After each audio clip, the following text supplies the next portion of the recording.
Hello and blessings. I am doing a presentation on Surya, and I want to thank you for tuning in and watching. For I really appreciate you, even if you're watching only for 5 minutes or the whole video, because my videos are nothing without you. So I appreciate my people, my small amount of fans I have, and the viewers and subscribers. I really appreciate each and every one of you. And if you like this video, then give me a like and subscribe, and I hope I've earned that like. Okay, so anyways, let's get on to Surya. Who is Surya? He is a Hindu god. He's one of the 9 planetary gods. He is the god of the sun. He is not only does he pull the sun, he is the god of the sun. And yes, I know it's not like Highlander where there can only be one, because later on Vishnu takes over his position. However, there are many Hinduism. The word Hindu was given to the people by the British. Okay, there are many religions and traditions in Hinduism, meaning you have Shaktiism, Shaivism, Vaishnavis, and then you also have the Smartas, and then you'll have, like, let's take Shaivism. You have different traditions within the Shaivism, so then it branches off, sort of like Christianity. So please remember that all because you see Catholics worshiping Mary, praying to Mary and praying to saints, don't mean all Christian sects do it. So it's sort of like that. I hope I explained that with you. So I'm trying to get you to understand. All because some Christians use angels a lot doesn't mean this Christian sect does. So anyways, let's get to who is Surya. Surya is the great god of the sun. He has many, many names. Uh, Surya has, his wife is Sanja, whom she later makes a shadow of herself called Chaya. I'll get into that. And yes, Sanjna, other name is Saranyu. So that's her other name. And Chaya means shadow. So anyways, Surya is part of a Trinity, and there are many different trinities in Hinduism. Like, you have Brahma, Vishnu, Shiva is one of the most popular. Then you'll see a trinity of Mahasarasvati, Mahalakshmi, Mahakali. But there is a trinity of Surya, of course, the god of the sun. There is the god Agni, who is a fire god. So he's the god of the flame, and he's also said to be Surya's, some people attribute Agni as the fire of Surya.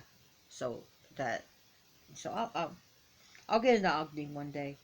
And also Varuna, who is also was considered one of the greatest of the greats at one time. He was god of the oceans and the seas. Now there was another trinity that he is Surya. Then there was Vayu, the god of the air, of the winds, and then Indra, the great god, the king of the heavens, the god of lightning and god of riches, and riches, not witches, riches, wealth and stuff. So anyways, like I said, Vishnu was later on to take over his position. Now, however, Smartism, which is another religion in Hinduism, they see Surya as great, to even to the point of supreme. And there's also a sect called Saruya, which see Surya as the main god. So, anyways, I want to recommend this book. So if you're really interested in Surya, Bal Kadmon, awesome book. He gives you the history of Surya and mantras, And also something very invaluable. I already asked if I could promote his book, and he said yes, yes, yes. So, uh, he talks about, there we are, the geomagnetism here, and he actually gives you an app on where to get it from, and it talks about like the solar storms and solar activity, and the more active it is, the more you can better to work with Surya and with your other mantras. So you can get like a solar monitor app or a solar storm app. So, and it's really cool. So he's got how to work with him, and he has mantras and different spells to work with him. So this is the only book I have on Surya, and there's not a lot of books on him. So, and here we have a card about him from the Gods and Goddesses deck.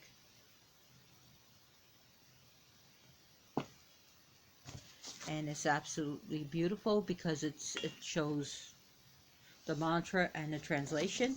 And here we have for the meditation. Let us, let me get it.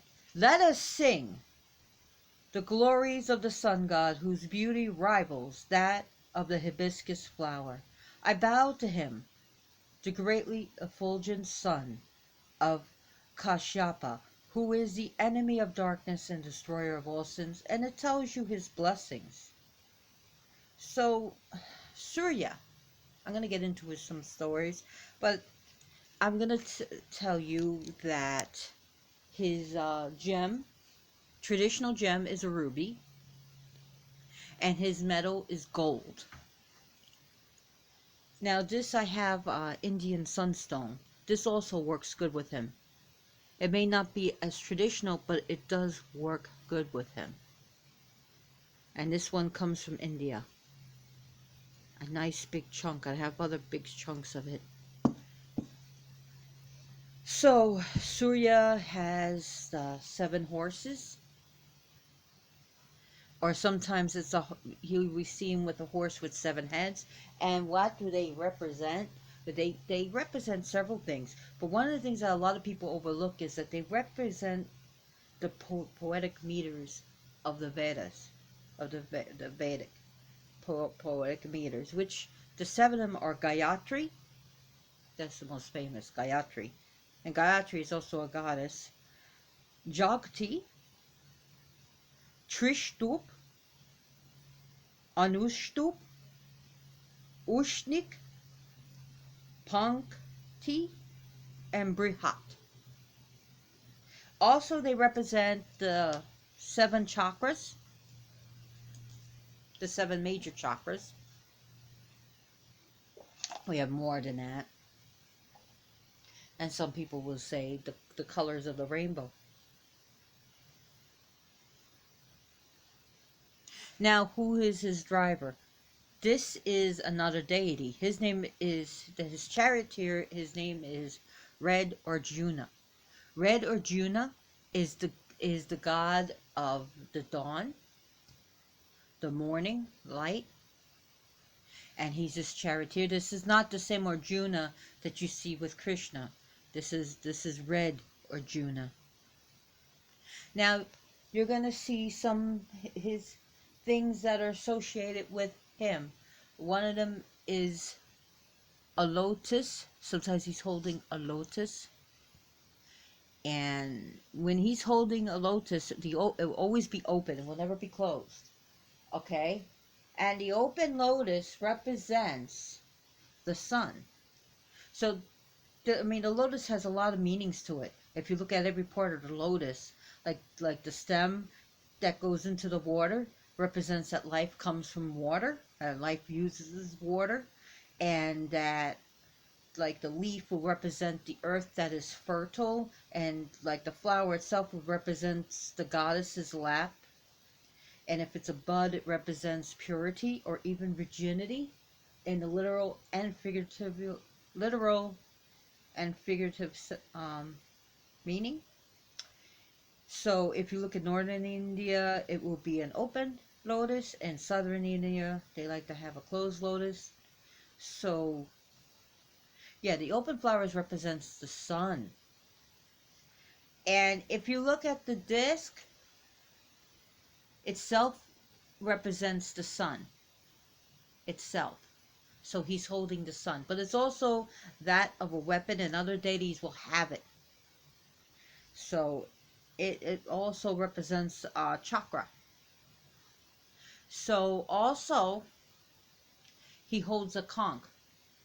Now most of the conchs will have like it's clockwise spirals, which represents how the universe goes. It expands, and that it represents the infinite universe that's expanding and expanding clockwise. If you see it counterclockwise or anti-clockwise, that belongs to Shiva. Now the conch itself is a musical instrument, but when you put water into the conch, it becomes sacred and blessed, and you can bless places with it. And it's also used to scare away uh, lesser forces and bad forces that are no good. So it's used for exorcisms. Now he has his hand up like this to give you blessings, like, and to fear not, a symbol of protection, a complete symbol of protection. He also holds, sometimes he'll be seen holding a club or a mace. Now that is like a weapon. It also, sometimes it's even called a brahmastra, and it is used as a club, or even described in some instances as pretty much an explosive weapon. So it also represents the power of nature, the power of natural, I should say, the power of natural laws, and the powers of time, which will and everything becomes decayed and destroys. It destroys everything in its way. So it's one of the oldest weapons, and is used for the protection, and a symbol of great power, like I said, of natural time and natural laws. So his colors are definitely yellow and red and gold. As you see, I have this here. And sometimes he's seen as like reddish, like his limbs are reddish, or any golden light.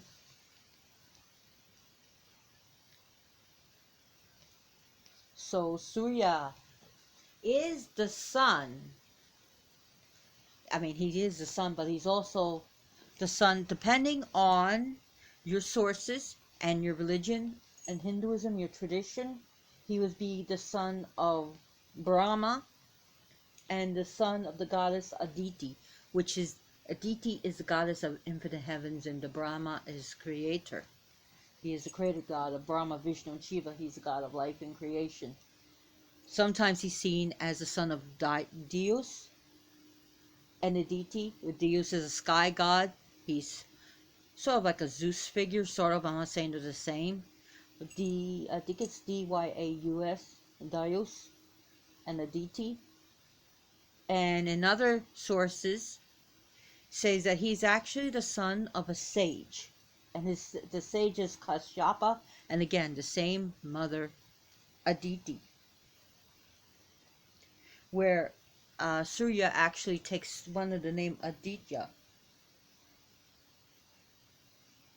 He's actually known as Aditya. So other names that he has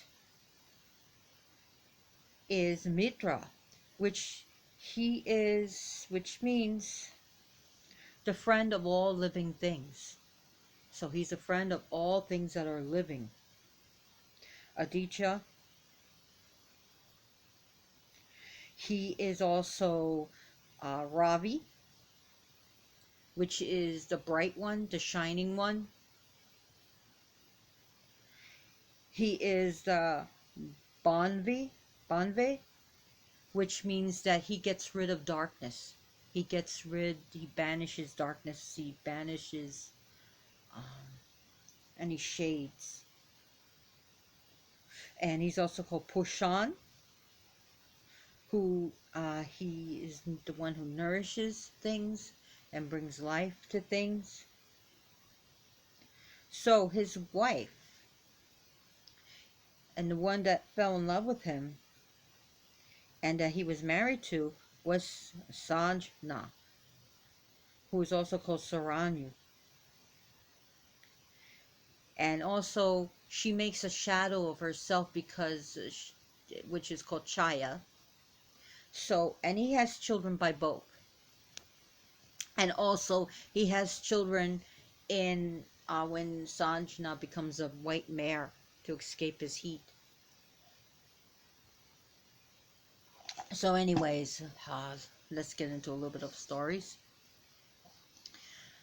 Sajna was always in love with Surya, even as a little girl. She envied all the flowers. She said, "You can always enjoy the sun's light, but one day I'll have to marry." And She was the daughter of Vishwakarma. Vishwakarma. So, and he also has other names too, and he is the great architect, the grand architect. He's also known as that. And she would stay out all day long and not come home into the sunset. She'd always play in the sun, and she'd always meditate on the sun. She was in love with the sun. And when it was time for her to marry, her father asked if, she would like to marry Surya. And she said that yes, she was excited. So he arranged a meeting with Surya and said, "Would you marry my daughter Sanjna?" And of course, when he laid eyes upon her, he knew this was the one for her. And of course, they were married. Now they have children. With Sajna, she has uh, a very famous child, Yama. Anyone know? That's the god of the dead, the god of the underworld, the king of the lord of the underworld. And Yami, his twin sister, which became a river in India, and the Manu. But you gotta understand is that she could not take his flames. His heat was just too much, and the light was just too much. It was just all too much to bear. So she goes back into her father's kingdom, and she tells him why, but he thinks that she should go back to him. And I'll just like edit this. She changes herself to a mare where she hides for him, but she goes into penance, and she eats dry grass and meditates and hope that one day she could be back with her one true love, Surya. She doesn't want to be with anyone else. So as time goes, but before she leaves, she makes herself an image of herself called Chaya, a shadow. So she leaves. He doesn't know she's gone. No one tells him, and he has relations with her, and he has children by her, and they are Shani, the god of Saturn, the lord of Saturn, Tapti, and Savarni. So, and also both in both aspects they have the Manu.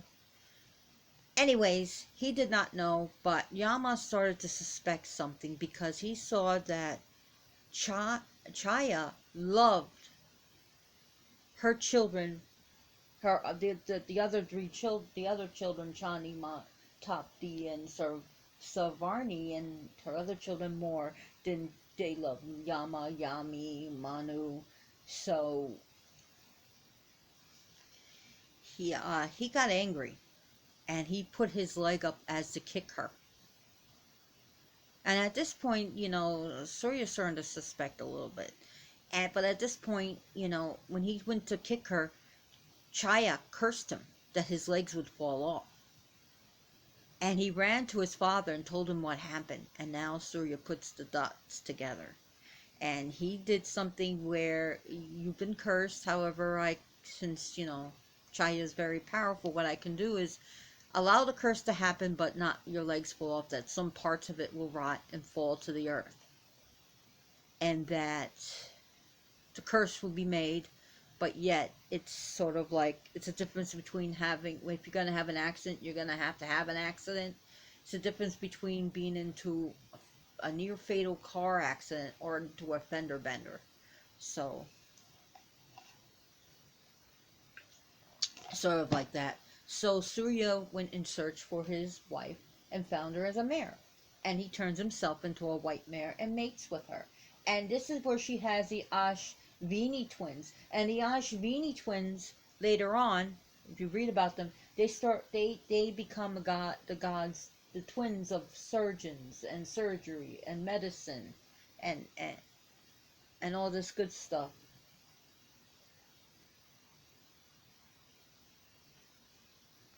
So yeah, there is another god of medicine, and he's an aspect of Vishnu, but I'm not really gonna bring him up right now, and because we're talking about Surya, and I don't want to get distracted. So Surya, what is he good for? Why would you meditate with him? He represents, Surya is the sun that keeps all planets in their orbit. Without him, there could be no life. And I know the moon is important too. Chandra is important too, because it regulates or the earth and how. I'm not going to get into Chandra either. I'm going to get distracted. So anyways, Surya is the life-giving power of life, and he's a friend of life. However, his blessings are great. He brings blessings of power, honor, fame, respect. He reunites people, family, friends, a beloved one. He helps with job, position. He helps you to attain a place of prominence, authority. He also helps with healing. He deals with healing. He also is good against forces that, again, he banishes, like I said, darkness. So, you know,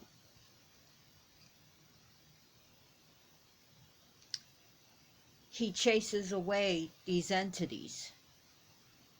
So those that dwell in darkness will be chased away by the light of Surya. So, and look what else. We'll look at the blessings.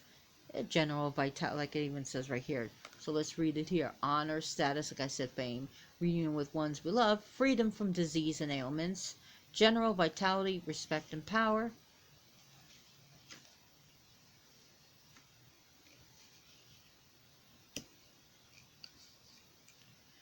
Surya can help one with attainment, attainment goals, to shine a light on a situation.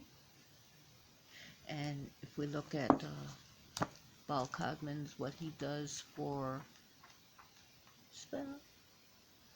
to develop friendship and romantic relationships, to acquire inner strength and fortitude,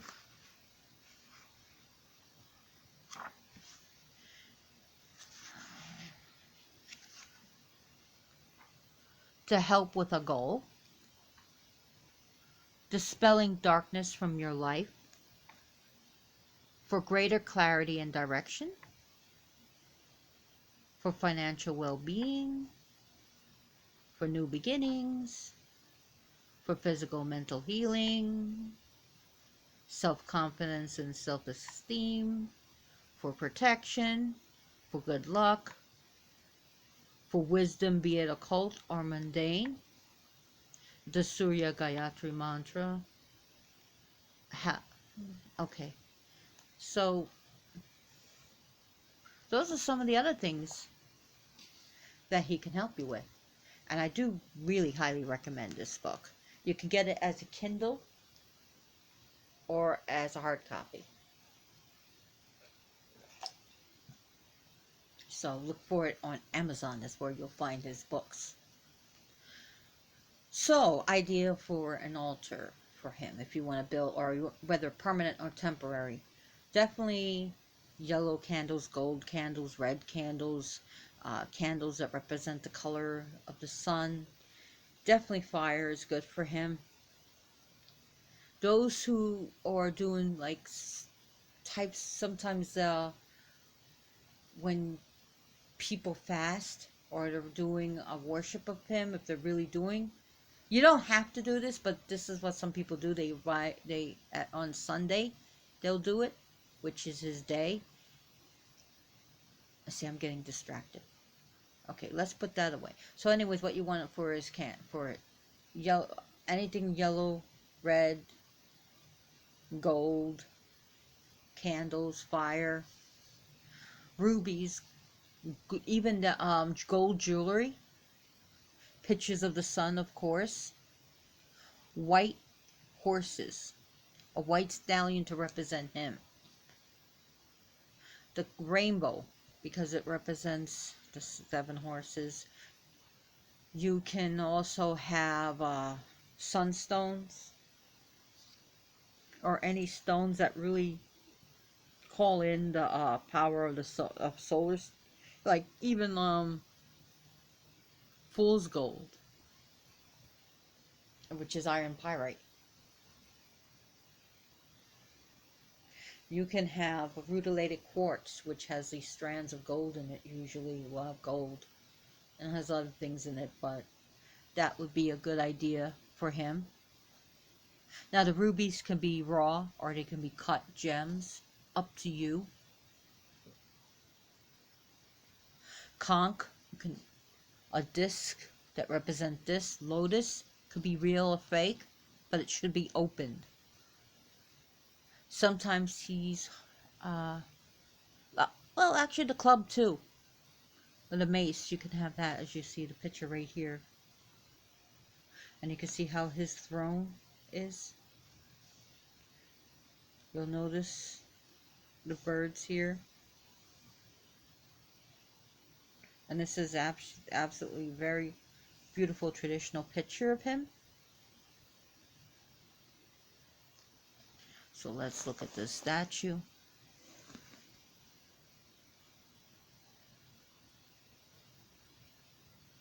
Very beautiful. I got this one on Amazon. And this one is from Exotic India, which also was sold on Amazon.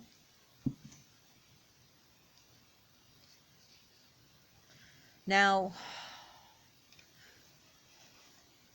to greet the sun and doing worship to him, some people, when they do penance or they're doing something for him, they'll may eat once, or if they have to because of medicine, or if they're diabetic, or if they have to take it with medicine. However, they're going to avoid salt. You want to avoid salt, oils, like oily foods, or fried foods. Things to offer him for food. I forgot to bring that up. Traditional, non-traditional. I don't know what type of animal sacrifices were given to him, but they would, you could give him anything that represents the sun, like oranges, uh, yellow, golden, orange fruits. That's a good idea. Dates. Like, sorry, you could give him dates. So apricots.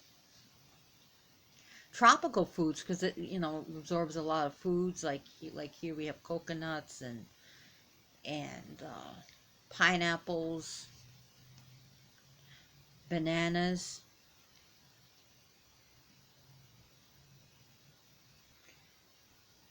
Water is not a bad idea to give to him. Honey is sweet and it's also yellow.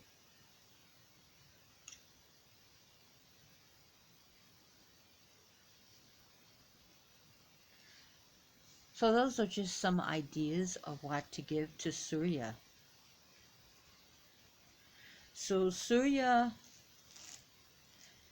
he's approachable.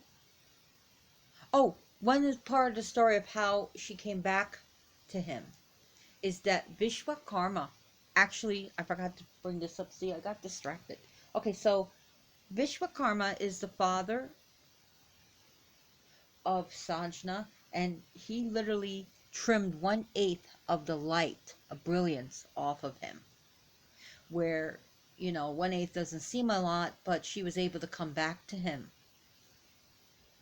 And it did a lot, and because sometimes the sun could just be so oppressive. So the things that were made, actually with the brilliance of this, of the brilliance of the sun, these were made into tools and weapons, and like Kubera, the god of money, he had like an aerial plane made from it, an aerial chariot or cart, whatever you want to call it, UFO. If you're into like the ancient astronaut theories, the ancient aliens, we are not alone. We have never been alone. I had to throw that in. So Shiva's trident, which is called the Trishul, was made from the brilliance of this god's light, the extra light. And also Vishnu's discus, his disc, was also made from the extra brilliance. So when they gave him trim, 1/8 of his brilliance. So that's one of the traditions of how Shiva has his trident. Kubera has his UFO. I had to throw that in his spaceship. And Vishnu's disc. I almost forgot. You see how I get distracted? ADD. I do have ADD. Not joking. So anyways, I want to thank you for watching this video. And there's so much to learn about the God. There's just so much information out there. And I know my videos are long, but they're full of information. I know there's not a lot of eye candy. I'm sorry about that. I'm not a techno wizard. And I know that YouTube gets picky with music, and even if it's free music, in some countries will not be able to view it because of the free music. So I just rather not do any of that. But thank you for watching, and I will continue to be doing videos on gods, crystals, and goddesses, and chakras, and stuff like that. But thank you for watching, and blessed be, hail to the sun god. Hail to Mr. Sun. And remember, his day is the sun, and if you also want to catch him, also, you can also do planetary powers, the planetary hours. You can get an app for that, and it'll tell you what time the sun hours are, like on a Monday or Tuesday or Wednesday. And you can also want to get that geomagnetic, the sun storm app, the solar storms, and the solar activity.